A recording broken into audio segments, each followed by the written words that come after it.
As mentioned earlier, employee turnover will cost a company. According to some studies, employee turnover costs approximately 25% of the annual salary and benefits of the employee that is leaving, and the cost includes many aspects such as recruitment, selection, training, and separation.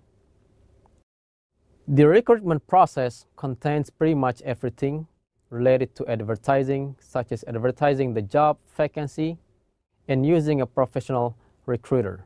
A professional recruiter, such as a search firm, is commonly used to search for executive positions. And the fee that a company needs to pay to the firm is around 30% of the employee's annual salary. The next cost is a selection process that includes interviews. There are several costs that are associated with the interview process, such as travel costs, especially for executive positions, and cost in lost productivity in organizing the interviews and arranging meetings to make selection decisions. Other selection costs include testing the employees and conducting reference checks to make sure the applicant's qualifications are legitimate.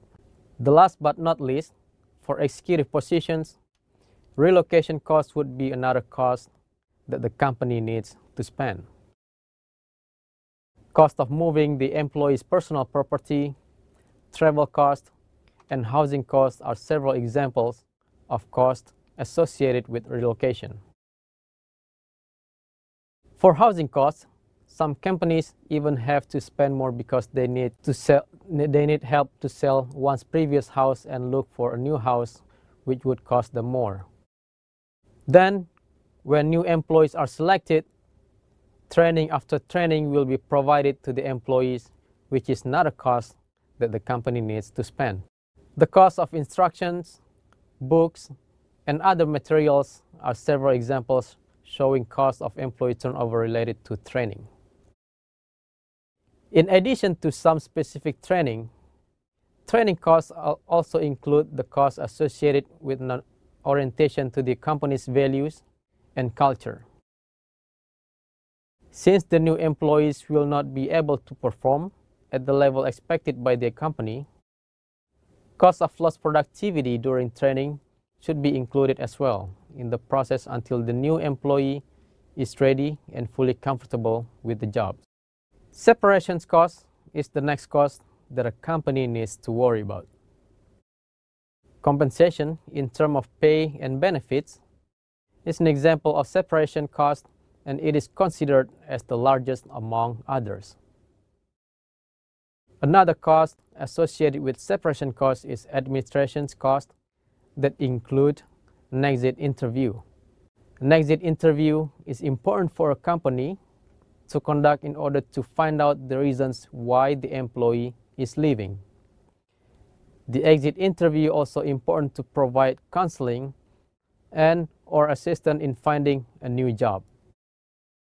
For a company in the hospitality industry, on top of the 4 parts of human resources practices mentioned before, there will be an important additional cost that the company needs to handle: reduced service quality.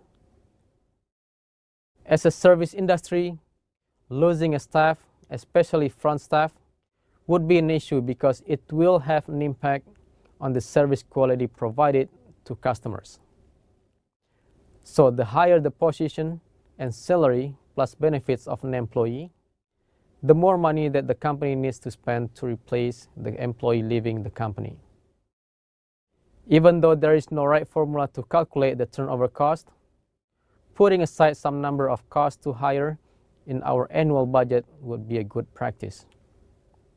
However, despite some disadvantages, employee turnover also has some benefits. When the employee turnover rate is persistently low, it shows that our company is not that productive.